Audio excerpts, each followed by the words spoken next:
Alright, how's it going, everybody? Today I'm here to bring you my WWE Hell in a Cell 2016 pay-per-view review. Of course, the show was last night live on the WWE Network. And overall, guys, I thought, just like Clash of Champions, I feel like Hell in a Cell. Okay, Hell in a Cell has gotten mixed reviews from fans. There were some fans that liked it, thought it was a good show, a solid show. There were some that didn't like it. And then you got me. And me, for the most part, I felt like this show was just lackluster, like Clash of Champions. I feel like it was slightly better than Clash of Champions, but not by a lot, you know.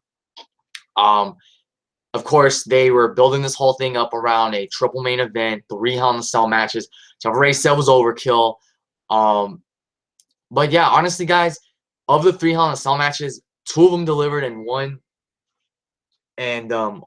was just solid.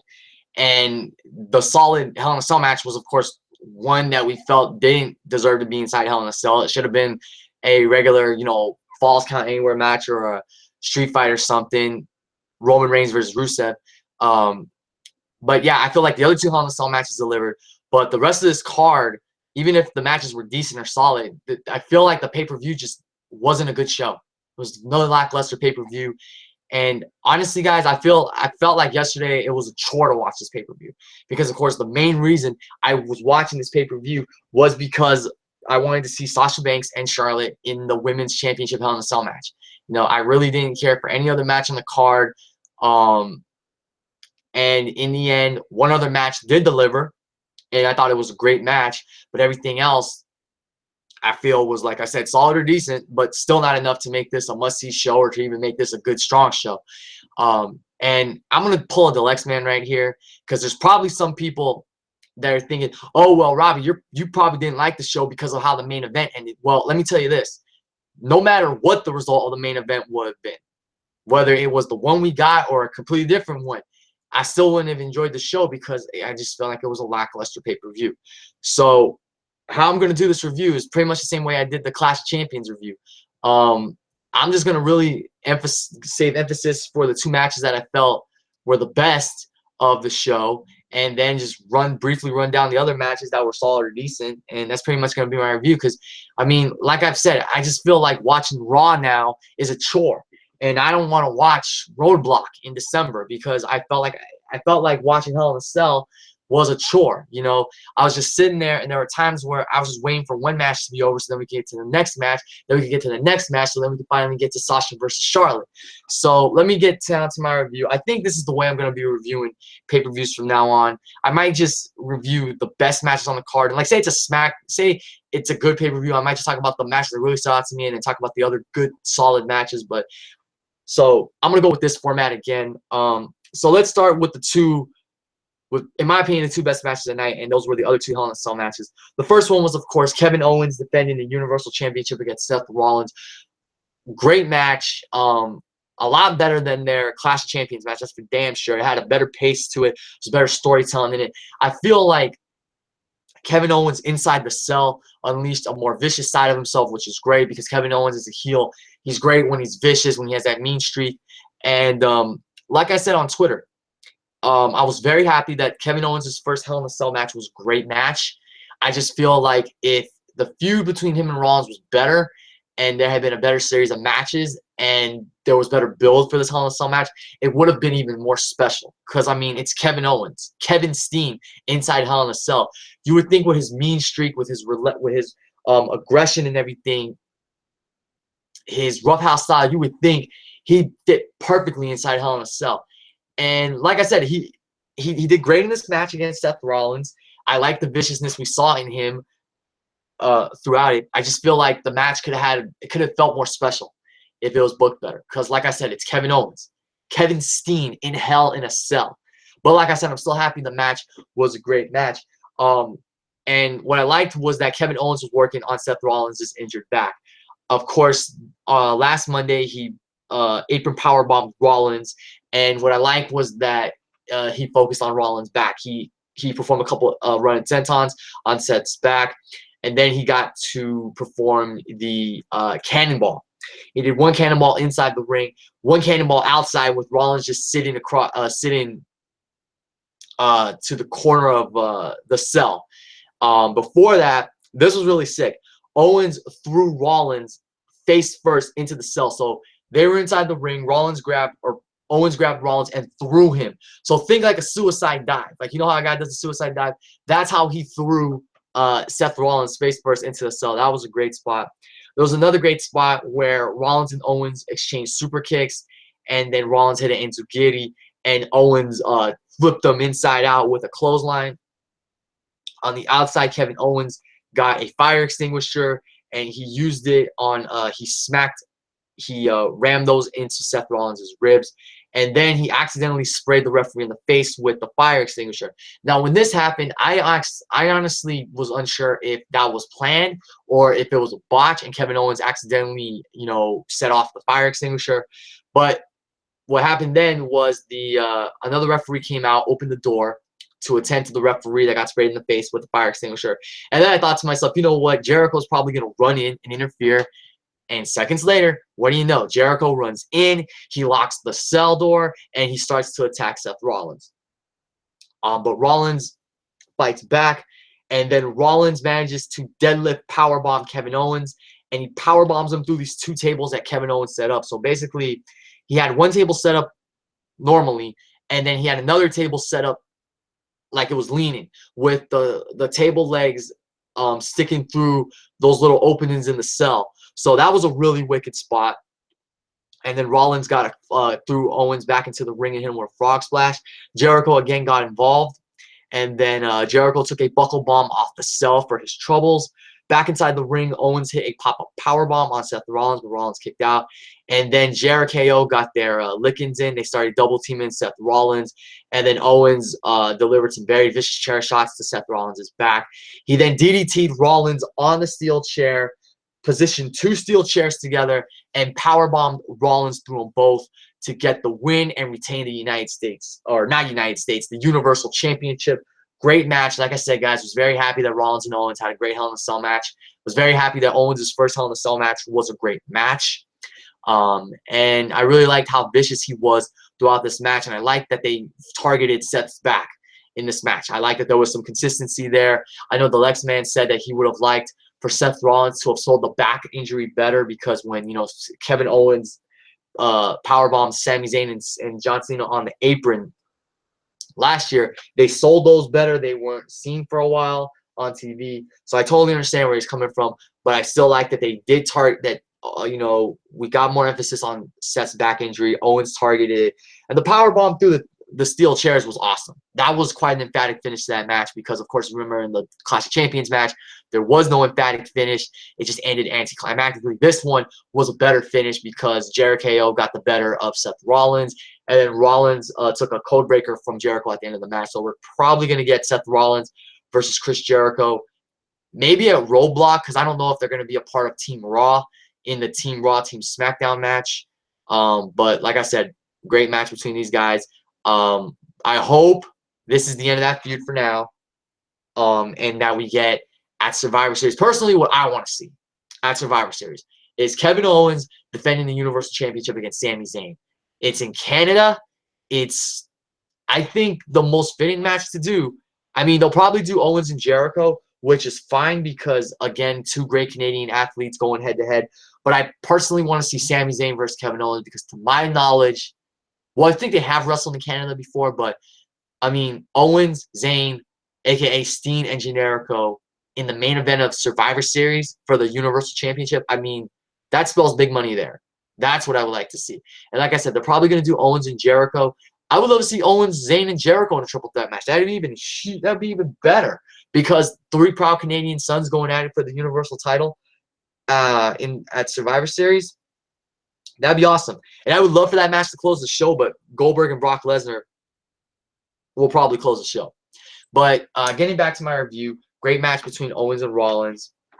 Now we move on to the match I was most excited for, the match I was heavily invested in, and that was Sasha Banks defending her women's championship against Charlotte inside Hell in a Cell. The women main evented, history in the making, the first time women main evented a pay-per-view, and the first time women ever competed inside Hell in a Cell.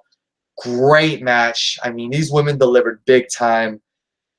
Incredible women's wrestling match. You know, I loved it. I couldn't be happier for Sasha and Charlotte to get this opportunity. I mean, Sasha was in the Iron Woman match against Bayley last year. This year she does, Hell in a Cell with Charlotte. I would love to see her do TLC with Becky Lynch next year. And then Sasha can have the right to say that she got to do history in the making with her fellow horsewomen in a different year. That'd be great. But yeah, man, this match was great. I was so happy that the women got the chance to close the show in Boston, Sasha's hometown of Boston. I mean, that was awesome. And I will get to the end. I do have something I want to say about the end of this match. But as far as the actual match itself went, which is a great match, I love how in the beginning they are both in the ring. First off, both women had great entrances. Sasha recreated her NXT TakeOver Brooklyn entrance with the Hummer and the personal security. Charlotte had this great royal entrance fitting of a queen. She had her royal subjects carrying her in. Inside the ring, both women looked up at the cell as the cell was lowering. They had this look of, I guess you could say concern, but they had this look of, realization that this is going to happen. Once that cell lowers and the doors are locked, they're literally trapped inside hell and they got to fight their way out. It could alter their careers. And before the cell fully lowers, Charlotte gets a sucker punch in on Sasha. She attacks her, knocks her out of the ring, and the cell is still lowering. And I'm thinking, oh my God, if that cell's going to land on Sasha, it's going to crush her. The cell stops lowering. The women start fighting on the outside. The cell then fully lowers. Sasha and Charlotte fight in the crowd for a little bit. Then Charlotte tries to escape. She tries to actually climb the cell. She does climb the cell. Sasha follows her. And I'm thinking, you know what?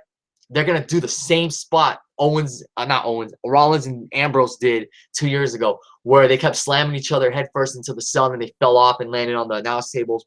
They didn't do it. Instead, Charlotte landed on her feet, caught Sasha midair, and powerbombed her through one of the announce tables. It was a 6-6 spot. I mean, Sasha took that like, no pun intended, a boss.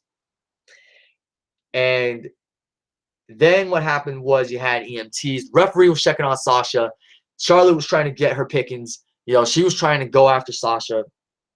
And keep this in mind, the bell never rang. The bell never rang. So the referee's checking up on Sasha, who looks really badly hurt. So Charlotte wants more of Sasha. She wants to just beat up Sasha, hurt Sasha.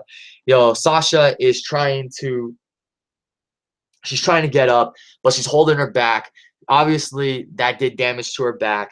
And referees are trying to attend to her. EMTs are trying to attend to her. Charlotte keeps coming after Sasha, and the referees have to separate her. At one point, as Sasha's getting back up and trying to, walk, you can hear Charlotte sing, na, na, na, na, na, na, na, na, which I thought was great. That was great heel work from Charlotte. I mean, that made her seem like a bitch. No disrespect, of course, to Charlotte. Charlotte's great. I love her. But I'm just saying, character-wise, that made her seem like a bitch because she was just, poking fun at Sasha's expense. And then Sasha could not keep her weight up. She kept falling. They had to get a stretcher for her. She was crying because of the pain in her back, and this was the big moment for her. Charlotte goes into the ring, demands the referee award her the victory via forfeit.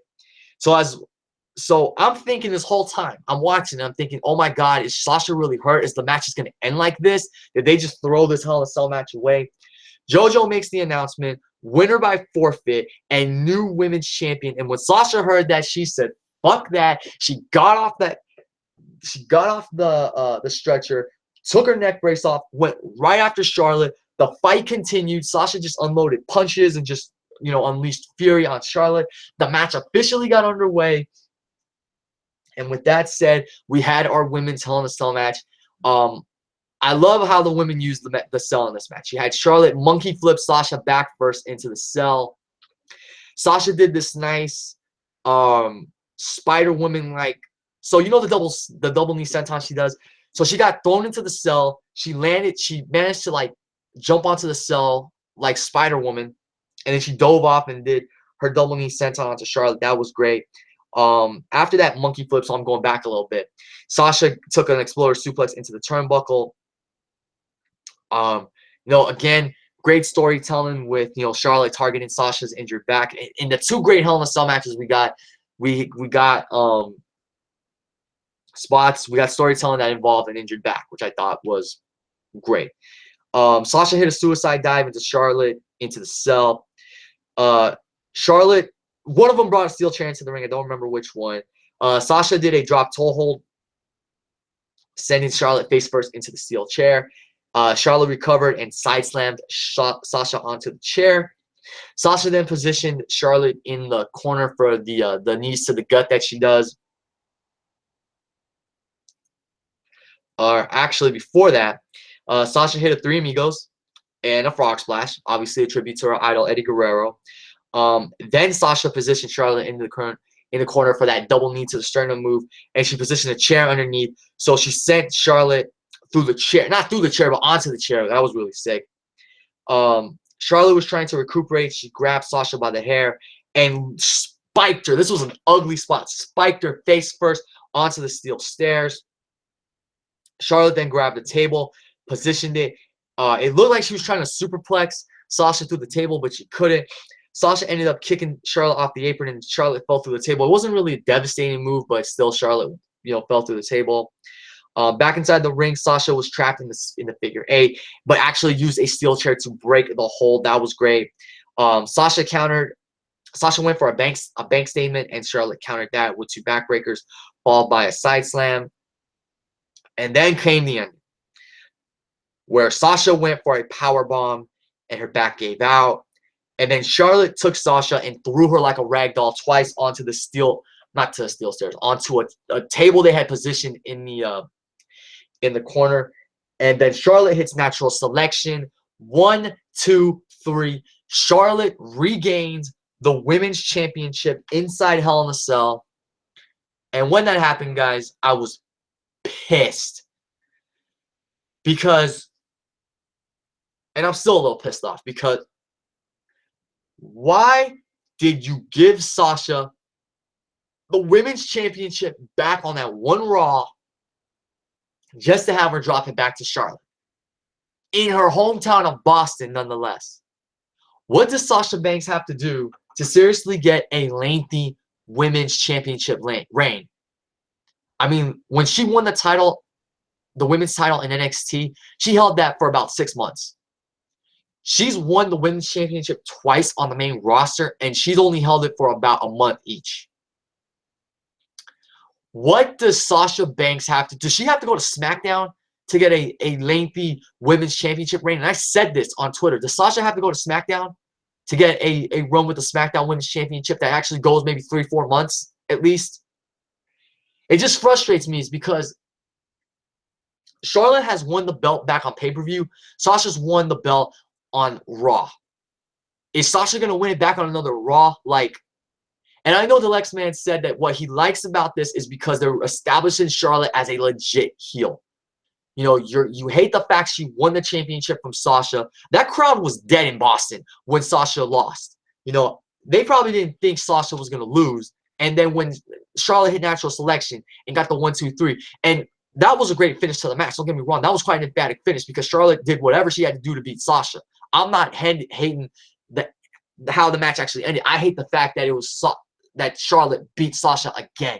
You know, that pissed me off, because it's like Sasha Banks is a great women's wrestler, yet you don't give her a lengthy women's championship reign. She could have been champion from the time she won it until WrestleMania 33.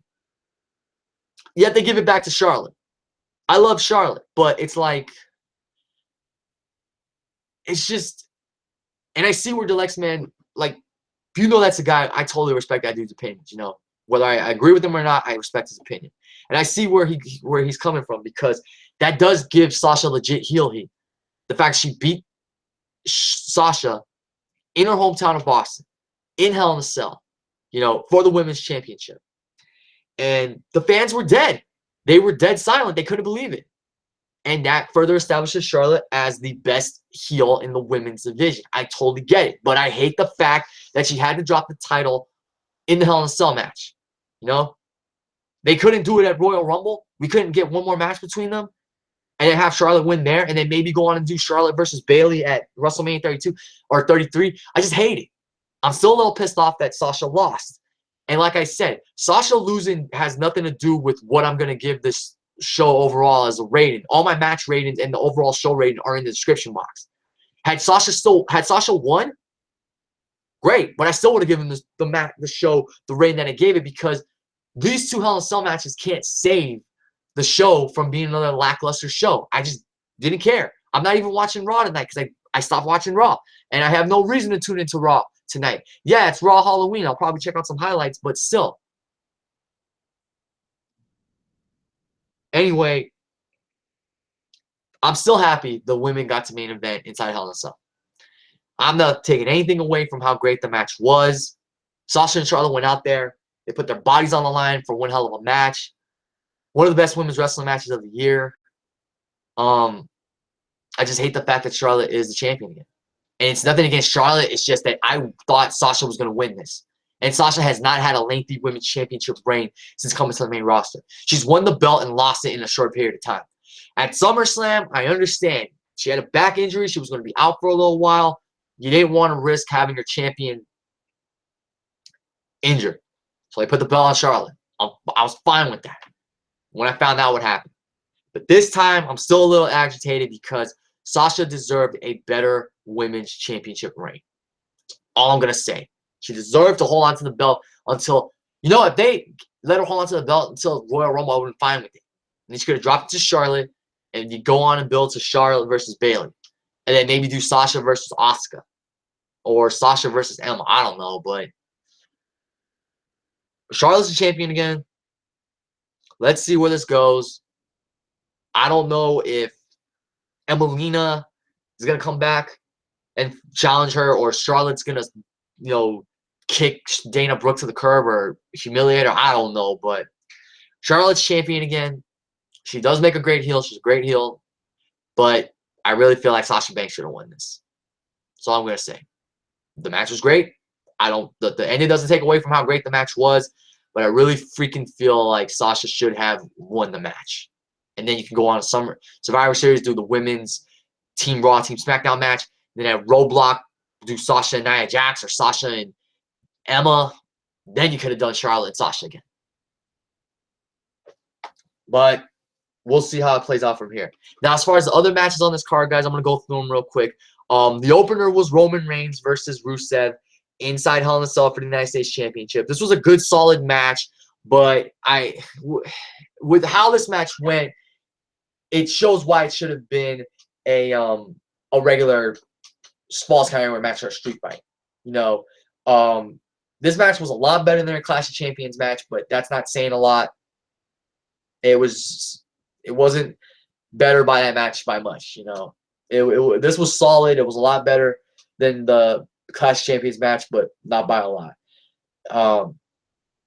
The guys used the kendo stick on one another. At one point, Rusev got Roman trapped in the ropes, and he landed a series of kendo stick shots to him. Rusev locked in the accolade, but Roman managed to break out of it. Rusev then brought in a steel chain actually, and he used that against Roman's back. And then we had this really sick spot where Roman was trapped on the steel stairs in the accolade, and Rusev actually used the chain to perform the accolade, if you get what I'm saying. That was a really sick spot. But in the end, Roman countered with a Samoan drop on the steel stairs, and then he speared Rusev off the stairs to win the match. That was a really cool spot. That was a cool ending. But like I said, guys, other than that, these guys tried, but it was a solid match. This was the match that really, Rollins and Owens, they made the best of their Hell in a Cell match. This one really shouldn't have been in Hell in a Cell. This should have just been a Falls Count Anywhere match or a street fight, and I think it would have been a much better match.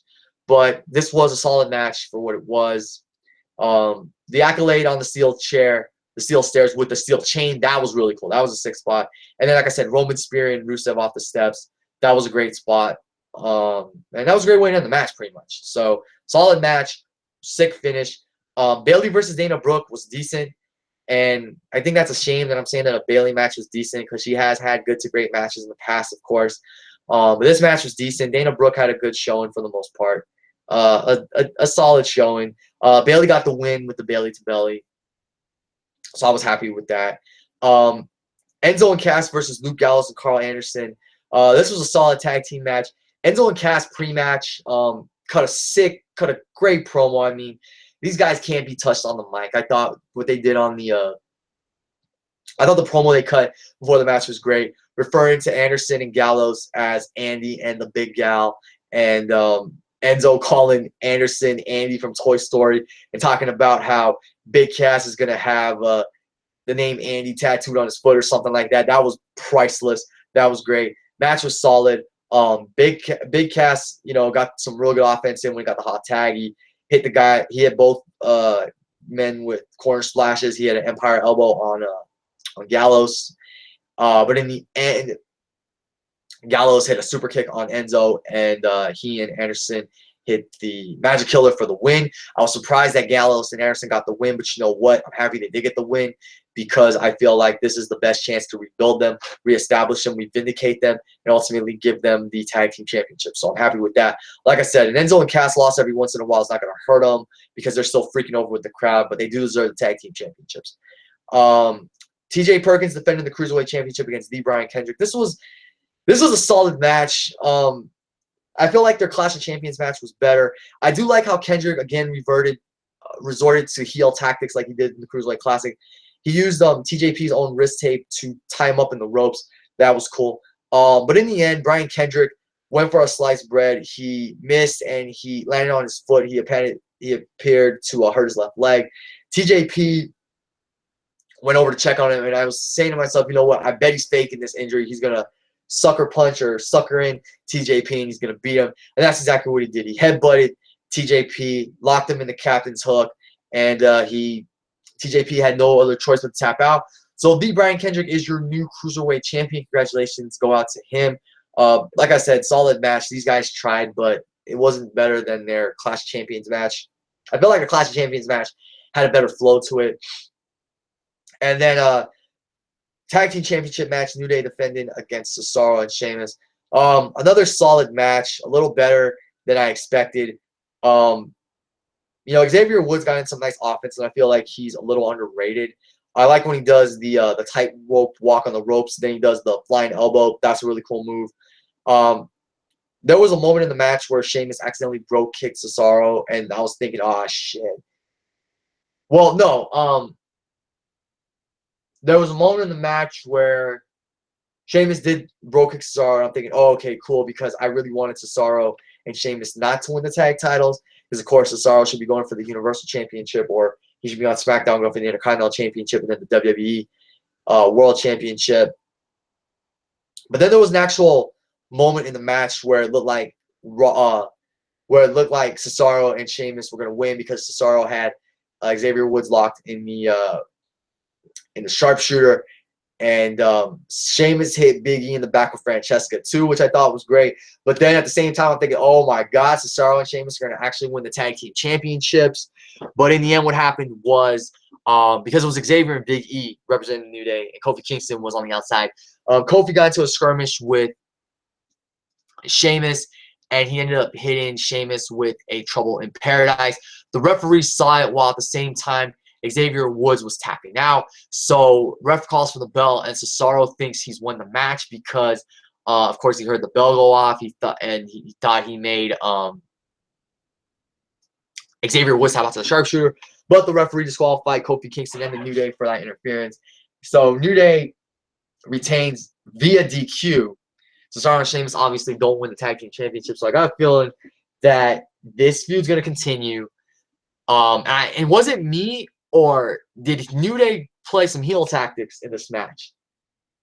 Because I feel like they were trying to play off as heels in this match. And even before this match, when they were doing the Q&A with Tom Phillips, where they were like ragging on him, I feel like they were playing the heels. But what do you guys tell me? Tell me down below. Do you feel like New Day was showing signs of a heel turn again, or was it just me? You know, could have just been for this one night. So that's my review, guys, of Hell in a Cell 2016. Like I said, I thought it was a lackluster, uninspiring pay-per-view. Doesn't make me want to watch Raw. Although, what happened with Rollins, Owens, and Jericho is going to be interesting to see where things go from there. Where things go with Charlotte is going to be interesting. And what happens between New Day and Cesaro and Sheamus. There's some intrigue in there too. But honestly, guys, like I said, I feel like I was mainly watching this for one match. And I feel like I was watching the other matches, even though Rollins and Owens' Hell in a Cell match was great. But nothing else on the show really stood out to me. So that's why I'm giving it a 5 out of 10. And I'm giving it a .25 rating, higher than I gave Clash of Champions, because there was some better stuff on the show, but still doesn't make me want to watch Raw. And I'm skipping Roadblock unless there's something really good worth watching on Roadblock. But yeah, guys, I'm taking a break from Raw for the rest of the year. And I'm not going to tune back in until January when Royal Rumble season begins. So that's my review, guys. Let me know down below in the comments what you thought of Hell in a Cell. What was your favorite match? What did you think of Sasha and Charlotte closing the show? What did you think of Charlotte regaining the championship in Bosstown? What are your early predictions for Survivor Series? And if you're watching Monday Night Raw, tell me how it is. I'll check out highlights later, but I really don't care. And that'll pretty much do it for my review, guys. Thanks for watching. Thanks for listening. Like, comment, and subscribe. And I'll see y'all later. And make sure to keep your eyes open, because I will be doing an NXT San Jose Live Experience video. For those that don't know, I went to NXT San Jose Friday night. Didn't do the experience video yesterday or Saturday because I was waiting for my voice to feel a little better. I'll do that Tuesday or Wednesday, but I'll try to get it done before Friday. So thanks for watching and listening, guys. This is Robert One Kenobi signing off. Have a good evening, and enjoy the rest of your Halloween. Happy Halloween, everybody.